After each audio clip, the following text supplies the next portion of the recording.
ଆଜିର ପ୍ରଥମ ଖବର। ତଳମୁହାଁ ପାରଦ, ଶୀତରେ ଥରୁଛି ସାରା ରାଜ୍ୟ। ଆଜ୍ଞା ହଁ, ବର୍ତ୍ତମାନ ପାରଦ ହୋଇଛି ତଳମୁହାଁ, ଯାହାଫଳରେ ଶୀତର ପ୍ରକୋପ ବଢ଼ିବାରେ ଲାଗିଛି। ଗତକାଲି ଭୁବନେଶ୍ୱର ସକାଳ 5ଟା 30ର ତାପମାତ୍ରା ଥିଲା 14.8 ଡିଗ୍ରୀ ସେଲସିୟସ୍ ଏବଂ ସନ୍ଧ୍ୟା 5ଟା 30 ସୁଦ୍ଧା ଭୁବନେଶ୍ୱରର ତାପମାତ୍ରା 14.2 ରେକର୍ଡ କରାଯାଇଥିଲା। ସେହିପରି 12 ଡିଗ୍ରୀ ତଳେ 13 ସହର ରହିଛି। କନ୍ଧମାଳ ଜିଲ୍ଲା ଉଦୟଗିରିର ସର୍ବନିମ୍ନ ତାପମାତ୍ରା 5.8 ଡିଗ୍ରୀ ରେକର୍ଡ ହୋଇଛି। ଏହା ସହିତ ଶିମିଳିପାଳରେ 4 ଡିଗ୍ରୀ ତଳକୁ ଖସିଛି ପାରଦ। ତେବେ ଆଗକୁ ଆହୁରି ରାଜ୍ୟରେ ଶୀତ ବଢ଼ିବାରେ ଲାଗିବ ଏବଂ ଥଣ୍ଡାର ଲହରୀ ଜାରି ରହିବ ବୋଲି ପୂର୍ବାନୁମାନ କରିଛି ଆଞ୍ଚଳିକ ପାଣିପାଗ ବିଜ୍ଞାନ କେନ୍ଦ୍ର। ଅନ୍ୟପଟେ ଘନ କୁହୁଡ଼ିରେ ଜନଜୀବନ ଅସ୍ତବ୍ୟସ୍ତ ହୋଇଛନ୍ତି। ଗତ 24 ଘଣ୍ଟା ମଧ୍ୟରେ ଦାରିଙ୍ଗିବାଡ଼ିରେ ସବୁଠାରୁ କମ୍ 8 ଡିଗ୍ରୀ ପାରଦ ରେକର୍ଡ କରାଯାଇଛି। ସେହିପରି ଫୁଲବାଣୀରେ ସବୁଠୁ କମ୍ 9.5 ଡିଗ୍ରୀ ତାପମାତ୍ରା ରେକର୍ଡ ହୋଇଛି। ଉପକୂଳ ଏବଂ ଅନ୍ୟାନ୍ୟ ସ୍ଥାନରେ ରାତିର ତାପମାତ୍ରା ସ୍ୱାଭାବିକଠାରୁ 3ରୁ 4 ଡିଗ୍ରୀ ଯାଏ କମ୍ ରହିଛି। ପରବର୍ତ୍ତୀ ଖବର। ନିର୍ବାଚନ ମଣ୍ଡଳୀର ବାହାର ପ୍ରାର୍ଥୀ ଚୟନକୁ ନେଇ ପ୍ରଶ୍ନ କଲେ ସମ୍ବିତ। ଆଜ୍ଞା ହଁ, ସମ୍ପ୍ରତି ଅନୁଷ୍ଠିତ ହୋଇଥିବା ନୂଆପଡ଼ା ଉପଜିଲ୍ଲାର ବିଜେଡି ପରାଜୟକୁ ନେଇ ମୁହଁ ଖୋଲିଛନ୍ତି ବିଜେଡି ନେତା ସମ୍ବିତ ରାଉତରାୟ। ଉପନିର୍ବାଚନ ପରିଚାଳନାକୁ ନେଇ ସମ୍ବିତ ରାଉତରାୟଙ୍କର ପସନ୍ଦ କରିନାହାନ୍ତି।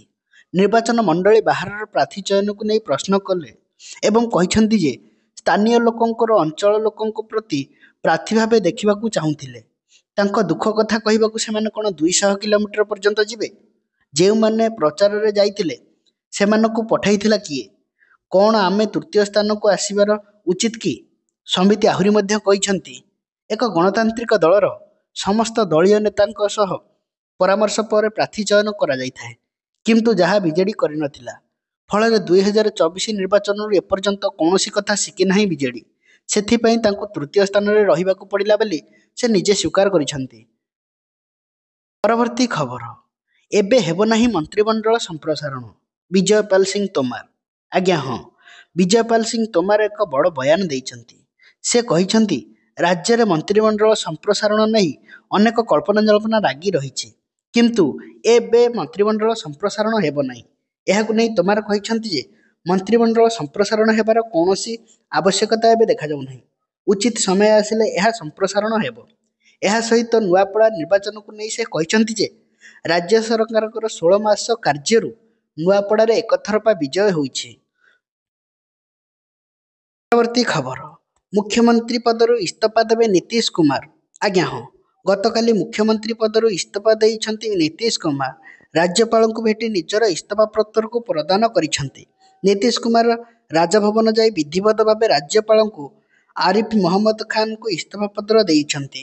ନଭେମ୍ବର 20ରେ ନୀତିଶ କୁମାର ମୁଖ୍ୟମନ୍ତ୍ରୀ ପଦର ପୁନର୍ବାର ଶପଥ ନେବେ। ପାଟନାରୁ ଐତିହାସିକ ଗାନ୍ଧୀ ମଇଦାନ ପଥ ସମାରୋହ ପାଇଁ ପ୍ରସ୍ତୁତି ଆରମ୍ଭ ହୋଇଯାଇଛି। 17ତମ ବିଧାନସଭା ଭଙ୍ଗ ହେବା ପରେ ନୀତିଶ କୁମାର ଏବେ 10ମ ଥର ମୁଖ୍ୟମନ୍ତ୍ରୀ ପଦରେ ଶପଥ ନେବାକୁ ଯାଉଛନ୍ତି। ପରବର୍ତ୍ତୀ ଖବର। ସାଉଦି ଆରବରେ ମଦିନା ନିକଟରେ ଜଳିଗଲା ବସ୍, ଫଳରେ 42 ଭାରତୀୟ ଜୀବନ୍ତ ଦଗ୍ଧ। ଆଜ୍ଞା ହଁ, ସାଉଦି ଆରବର ମଦିନା ନିକଟରେ ବସ୍ଟି ଜଳିଗଲା। ଡିଜେଲ ଟ୍ୟାଙ୍କର ସହିତ ମୁହାଁମୁହିଁ ଧକ୍କା ପରେ ବସ୍ଟି ଜଳିଯାଇଛି। ମଦିନା ନିକଟରେ ତୀର୍ଥଯାତ୍ରୀମାନଙ୍କୁ ନେଇ ଯାଉଥିବା ଏକ ବସ୍ ଏକ ଡିଜେଲ ଟ୍ୟାଙ୍କର ସହିତ ଧକ୍କା ଦେଇଛି। ଅତି କମରେ 42 ଜଣ ଭାରତୀୟ ତୀର୍ଥଯାତ୍ରୀ ମୃତ୍ୟୁବରଣ ଘଟିଛନ୍ତି। ମୃତକଙ୍କ ମଧ୍ୟରେ ଅଧିକାଂଶ ହାଇଦ୍ରାବାଦରୁ ବୋଲି ସୂଚନା ମିଳୁଛି। ମକ୍କାରୁ ମଦିନା ଅଭିମୁଖେ ଯାଉଥିବା ବେଳେ ବସ୍ଟି ବଡ଼ ଦୁର୍ଘଟଣାରେ ଘଟିଥିଲା। ମୃତକଙ୍କ ମଧ୍ୟରେ ମହିଳା ଏବଂ ଶିଶୁ ସାମିଲ ଅଛନ୍ତି। ତେବେ ଦୁର୍ଘଟଣାର କାରଣ ଏପର୍ଯ୍ୟନ୍ତ ଜଣାପଡ଼ିନାହିଁ। ଅଧିକାରୀମାନେ ଦୁର୍ଘଟଣାର ତଦନ୍ତ ଜାରି ରଖିଛନ୍ତି। ବର୍ତ୍ତମାନ ବିଭିନ୍ନ ଅସମର୍ଥକ ରିପୋର୍ଟ ମଧ୍ୟ ସାମ୍ନାକୁ ଆସୁଛି। ଡ୍ରାଇଭରଙ୍କର ନିଦ୍ରା ଏକ କାରଣ ବୋଲି ଅନୁମାନ ମଧ୍ୟ କରାଯାଉଛି। ପରବର୍ତ୍ତୀ ଖବର। ନୂଆପଡ଼ା ଜିଲ୍ଲା ପ୍ରଶାସନ, ପୋଲିସ ଏବଂ ନିର୍ବାଚନ ଅଧିକାରୀଙ୍କୁ ପ୍ରଭାବିତ କରି ଭୋଟ ରିଗିଂ କରି ବିଜେପି ଜିତିଛି, ଏପରି କିଛି ଅଭିଯୋଗ ଆଣିଛନ୍ତି ସ୍ନେହାଙ୍ଗିରି ଛୁରିଆ।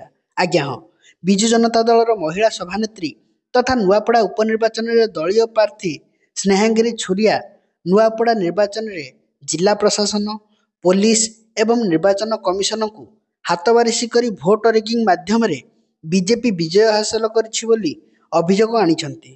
ଗତକାଲି ଶଙ୍ଖ ଭବନରେ ଆୟୋଜିତ ସାମ୍ବାଦିକ ସମ୍ମିଳନୀରେ ସ୍ନେହାଗିରି ଛୁରିଆ କହିଛନ୍ତି ଯେ ନିର୍ବାଚନ ପ୍ରଚାର ସମୟରେ ନୂଆପଡ଼ାର ପ୍ରତ୍ୟେକ ପଞ୍ଚାୟତ ଏବଂ ଏନ୍ଏସି ଅଞ୍ଚଳକୁ ଯାଇ ଏବଂ ପ୍ରତ୍ୟେକ ସ୍ଥାନରେ ବିଜୁ ଜନତା ଦଳ ପ୍ରତି ସଭାପତି ନବୀନ ପଟ୍ଟନାୟକଙ୍କ ପ୍ରତି ସମସ୍ତଙ୍କର ଆକଟ ସମର୍ଥନ ଏବଂ ପ୍ରେମ ଦେଖିବାକୁ ମିଳିଥିଲା। କିନ୍ତୁ ଏହା ଭୋଟରେ ପ୍ରତିଫଳିତ ହୋଇନଥିଲା।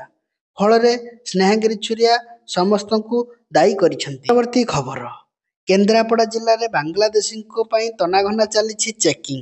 ଆଜ୍ଞା ହଁ, ଜଗତସିଂହପୁରର ସନ୍ଦିଗ୍ଧ ବାଂଲାଦେଶୀମାନଙ୍କର କାରନାମା ସାମ୍ନାକୁ ଆସିବା ପରେ ବର୍ତ୍ତମାନ କେନ୍ଦ୍ରାପଡ଼ା ଜିଲ୍ଲାରେ ମଧ୍ୟ ବାଂଲାଦେଶୀମାନଙ୍କୁ ଧରିବା ଯିବା ଲାଗି ଯାଞ୍ଚ କଡ଼ାକଡ଼ି ଚାଲିଛି। ପୋଲିସ ବିଭିନ୍ନ ସ୍ଥାନରେ ବ୍ଲକିଂ କରି ଆଧାର କାର୍ଡ ଯାଞ୍ଚ ମଧ୍ୟ କରୁଛି। ବିଭିନ୍ନ ବସ୍ରେ ବି ପହଞ୍ଚି କଡ଼ାକଡ଼ି ଯାଞ୍ଚ କରାଯାଉଛି। କେନ୍ଦ୍ରାପଡ଼ା ଜିଲ୍ଲାର ଦୁରୁଦିଆ ଏବଂ ରାଜନଗର, ପଟ୍ଟାମୁଣ୍ଡେଇ, ମହାକାଳପଡ଼ା ଆଦି ଅଞ୍ଚଳରେ ବିଭିନ୍ନ ସ୍ଥାନରେ ଯାଞ୍ଚ ମଧ୍ୟ କଡ଼ାକଡ଼ି କରାଯାଉଛି ଏବଂ ଜଗତସିଂହପୁରରୁ ଫେରାର ହୋଇଥିବା ସନ୍ଦିଗ୍ଧ ବାଂଲାଦେଶୀଙ୍କୁ ଧରିବା ଲାଗି ଏଭଳି ଧରପକଡ଼ ଜାରି ରହିଥିବା ମଧ୍ୟ ଦେଖିବାକୁ ମିଳିଛି। ପରବର୍ତ୍ତୀ ଖବର, ଖୁବ୍ ଶୀଘ୍ର ବୋର୍ଡ ନିଗମ ଅଧ୍ୟକ୍ଷଙ୍କ ନାମ ଘୋଷଣା ହେବ। ଆଜ୍ଞା ହଁ, ଖୁବ୍ ଶୀଘ୍ର ବୋର୍ଡ ଓ ନିଗମ ଅଧ୍ୟକ୍ଷଙ୍କ ପଦ ପୂରଣ ହେବ। ଏଭଳି କିଛି ବଡ଼ ସୂଚନା ଦେଇଛନ୍ତି ରାଜ୍ୟ ବିଜେପି ପ୍ରଭାରୀ ବିଜୟପାଲ ସିଂ ତୋମାର। ସେ କହିଛନ୍ତି ଯେ ତାଲିକା ପ୍ରସ୍ତୁତ ସରିଛି, କେନ୍ଦ୍ରର ମଞ୍ଜୁରୀ ମିଳିବା ପରେ ଘୋଷଣା କରାଯିବ। ତେବେ ଏ ସମୟରେ ମନ୍ତ୍ରିମଣ୍ଡଳର କୌଣସି ସମ୍ପ୍ରସାରଣ ହେବ ନାହିଁ ବୋଲି ଯୋଜନା ଅଛି। ବିଜେପି ସରକାର ଗତ 16 ମାସର ସଫଳତା ହିଁ ନୂଆପଡ଼ା ଉପନିର୍ବାଚନର ବିଜୟର କାରଣ। ବିଜେପି ସରକାର 16 ମାସର ସଫଳତା ହିଁ ନୂଆପଡ଼ା ଉପନିର୍ବାଚନ ଜିତାଇଛି। ଏଭଳି କିଛି ମନ୍ତବ୍ୟ ପ୍ରଦାନ କରିଛନ୍ତି ବିଜୟପାଲ ସିଂ ତୋମାର। ପରବର୍ତ୍ତୀ ଖବର, ଜଗତସିଂହପୁରରେ ବାଂଲାଦେଶୀଙ୍କ ଘରେ ବୁଲିଲା ବୁଲଡୋଜର। ଆଜ୍ଞା ହଁ, ଜଗତସିଂହପୁର ଥାନା ଅଧୀନ ତୁରିକୁନ୍ଦା ଧନୀପୁର ନିକଟରେ ହେମରୁମ ଅଞ୍ଚଳରେ ରହୁଥିବା ସନ୍ଦିଗ୍ଧ ବାଂଲାଦେଶୀଙ୍କ ଘରେ ବୁଲିଲା ବୁଲଡୋଜର। ଜଗତସିଂହପୁର ଜିଲ୍ଲାପାଳଙ୍କ ନିର୍ଦ୍ଦେଶ କ୍ରମେ ସ୍ଥାନୀୟ ପ୍ରଶାସନ ପକ୍ଷରୁ ବାଂଲାଦେଶୀଙ୍କ ଘର ଭଙ୍ଗା ଯାଉଛି।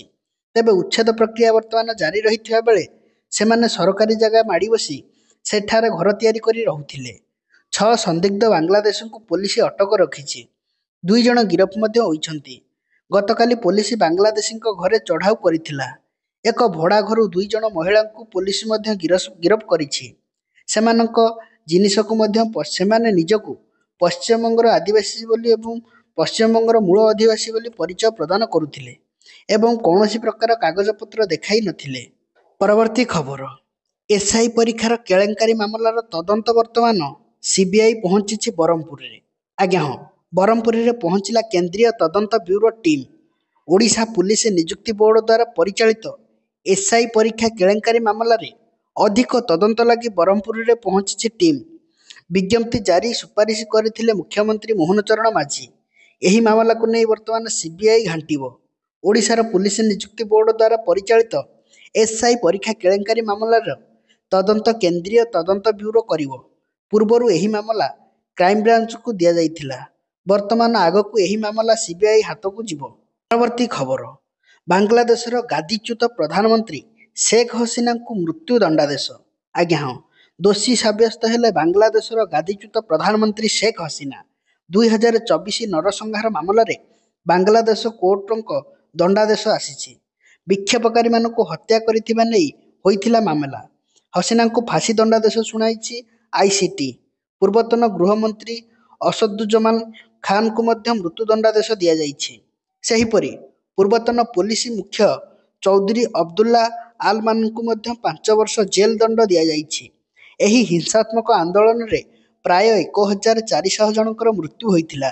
ଏହି ଶୋଭାଯାତ୍ରାରେ ଏନ୍ପିସିପିର ଛାତ୍ର ସଂଗଠନ ହଜାର ହଜାର ସଂଖ୍ୟାର ଯୁବକ ଯୁବତୀମାନେ ମଧ୍ୟ ସାମିଲ ହୋଇଥିଲେ।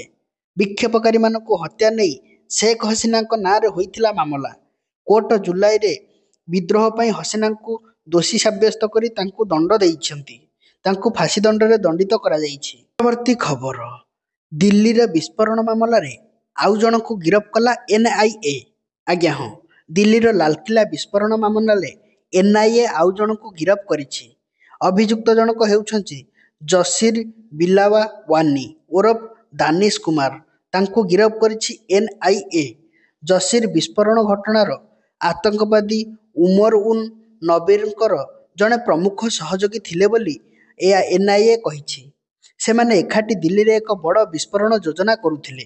ସୂତ୍ର ଅନୁଯାୟୀ ତଦନ୍ତରୁ ଜଣାପଡ଼ିଛି ଯେ ଏହି ଆତଙ୍କବାଦୀମାନେ ହମାସ ଶୈଳୀରେ ଡ୍ରୋନ୍ ଏବଂ ର୍ୟାକେଟ୍ ବ୍ୟବହାର କରି ଦିଲ୍ଲୀରେ ଅନେକ ସ୍ଥାନରେ ଆକ୍ରମଣ କରିବାକୁ ଷଡ଼ଯନ୍ତ୍ର କରୁଥିଲେ। ପରବର୍ତ୍ତୀ ଖବର, ଖପ୍ରଖୋଲ ପୋଲିସର ଚଢ଼ାଉ, 2 ଶିଶୁ ଶ୍ରମିକ ସହିତ 8 ଜଣ ଦାଦନ ଶ୍ରମିକ ଉଦ୍ଧାର, ମଧ୍ୟସ୍ଥି ମଧ୍ୟ ଗିରଫ। ଆଜ୍ଞା ହଁ, ବଲାଙ୍ଗୀର ଜିଲ୍ଲାର ଖପ୍ରଖୋଲ ବ୍ଲକର ଖପ୍ରାଖୋଲ ପେଟ୍ରୋଲ ପମ୍ପ ନିକଟରେ ଖପ୍ରଖୋଲ ପୋଲିସ ସୋମବାର ଦିନ ମଧ୍ୟାହ୍ନରେ ଚଢ଼ାଉ କରି ଏକ ବୋଲେରୋ ଗାଡ଼ିରେ ବେଆଇନ ଭାବେ ଚାଲାଣ ହୋଇଥିବା 2 ଜଣ ଶିଶୁଙ୍କ ସମେତ 8 ଜଣ ଦାଦନ ଶ୍ରମିକଙ୍କୁ ଉଦ୍ଧାର କରିଛନ୍ତି। ମଧ୍ୟସ୍ଥି ନୂଆପଡ଼ା ଜିଲ୍ଲା ବାସିନ୍ଦା ଅଟନ୍ତି। ସୂଚନା ଅନୁଯାୟୀ ଉଦ୍ଧାର ଦାଦନ ଶ୍ରମିକ ବରଗଡ଼ ଜିଲ୍ଲାର ପାଇକମାଲା ଥାନା ଅଞ୍ଚଳର ହୋଇଥିବାର ସୂଚନା ମିଳିଛି। ବେଆଇନ ଦାଦନ ଚାଲାଣ କରୁଥିବା ମଧ୍ୟସ୍ଥି ନୂଆପଡ଼ା ଜିଲ୍ଲାର କୋମନା ଥାନା ସୁକୁମୁଣ୍ଡିଆ ଗାଁର ଘନଶ୍ୟାମ ଶବର, ବୟସ 42 ଏବଂ ବୋଲେରୋ ଗାଡ଼ି ଡ୍ରାଇଭର ତ୍ୱରିତ ମହମ୍ମଦ, ବୟସ 25, 2 ଜଣଙ୍କୁ ଗିରଫ କରିଛି ପୋଲିସ। ପରବର୍ତ୍ତୀ ଖବର, ଲାଲକିଲ୍ଲା ବିସ୍ଫୋରଣ ପଛରେ ଆର୍ଏସ୍ଏସ୍ ସଂଘ, କଂଗ୍ରେସ ନେତାଙ୍କର ବିବାଦୀୟ ବୟାନ। ଆଜ୍ଞା ହଁ, ଲାଲକିଲ୍ଲା ନିକଟରେ ହୋଇଥିବା ଏକ କାର ବୋମା ବିସ୍ଫୋରଣ ସମ୍ପର୍କରେ ମହାରାଷ୍ଟ୍ରର କଂଗ୍ରେସ ନେତା ହୁସେନ ଦଲୱାର ଏକ ବିବାଦୀୟ ବୟାନ ଦେଇଛନ୍ତି। ସେ କହିଛନ୍ତି ଯେ ଏହି ଆକ୍ରମଣ ଲାଗି ଆର୍ଏସ୍ଏସ୍ ଦାୟୀ। ସେ ଆହୁରି ଦାବି କରିଛନ୍ତି ଯେ କାଶ୍ମୀରରେ ହେଉଥିବା ଅନ୍ୟାୟ ଏବଂ ଅତ୍ୟାଚାର ଦିଲ୍ଲୀରେ ଅନୁଭୂତ ହେଉଛି। ସେ କହିଛନ୍ତି ଯଦି କାଶ୍ମୀର ଘାଟିରେ ଅତ୍ୟାଚାର ବୃଦ୍ଧି ପାଏ ତେବେ ଦେଶର ଅନ୍ୟ ଅଞ୍ଚଳରେ ପ୍ରତିକ୍ରିୟା ଦେଖାଯାଇପାରେ। ଏହା ବ୍ୟତୀତ ଦଲୱାର ଏହି ପ୍ରସଙ୍ଗକୁ ସିଧାସଳଖ ବିହାର ନିର୍ବାଚନ ସହିତ ଯୋଡ଼ି ଆର୍ଏସ୍ଏସ୍କୁ ମଧ୍ୟ ଟାର୍ଗେଟ କରିଛନ୍ତି। ସେ କହିଛନ୍ତି ଯେ ଯଦି ଏହି ଘଟଣା ପଛରେ ଆର୍ଏସ୍ଏସ୍ର ଭୂମିକା ମଧ୍ୟ ତଦନ୍ତ କରାଯିବ ତାହା ଉଚିତ ଅଟେ। ତାଙ୍କର ଏହି ବୟାନ ରାଜନୈତିକ ପରମାଣୁକୁ ଗରମ କରିପାରେ, କାରଣ ତଦନ୍ତକାରୀ ସଂସ୍ଥା ପୂର୍ବରୁ ସ୍ପଷ୍ଟ କରିଦେଇଛନ୍ତି ଯେ ବିସ୍ଫୋରଣ ପଛରେ ଏକ ଆତଙ୍କୀ ମଡ୍ୟୁଲ କାମ କରୁଛି ଏବଂ ଏହାର ସ୍ଥାନୀୟ ସହଯୋଗୀ ମଧ୍ୟ ସମ୍ପୃକ୍ତ ଅଛନ୍ତି। କିନ୍ତୁ କଂଗ୍ରେସ ନେତାଙ୍କର ଏହି ବିବାଦୀୟ ବୟାନ ଏବେ ରାଜନୈତିକ ବିବାଦ ସୃଷ୍ଟି କରିପାରେ ବୋଲି ମନେ ହେଉଛି। ପରବର୍ତ୍ତୀ ଖବର, ଦିଲ୍ଲୀ ବିସ୍ଫୋରଣ ମାମଲା ପାଇଁ ଆତଙ୍କବାଦୀମାନଙ୍କୁ ମିଳିଥିଲା 20 ଲକ୍ଷ ଟଙ୍କା।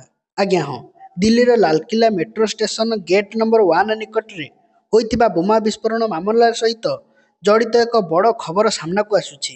ସୁରକ୍ଷା ଏଜେନ୍ସିମାନେ ତଦନ୍ତ କରି ଜାଣିପାରିଛନ୍ତି ଯେ ଏହି ଯୋଜନା ପାଇଁ 20 ଲକ୍ଷ ଟଙ୍କା ମିଳିଥିଲା ଏବଂ 20 ଲକ୍ଷ ଟଙ୍କାର ମହିଳା ଡାକ୍ତରଙ୍କ ସନ୍ନିହଙ୍କ ମଧ୍ୟରେ ମଡ୍ୟୁଲ ଦିଆନିଆ ହୋଇଥିଲା। ଏଥିରେ ସ୍ପଷ୍ଟ ହୋଇଛି ଯେ ଆତଙ୍କବାଦୀ ଶାହିନ ଏହି ଆକ୍ରମଣ ପାଇଁ ବିଭିନ୍ନ ପ୍ରକାରର ସହାୟତା ଯୋଗାଇ ଦେଉଥିଲେ।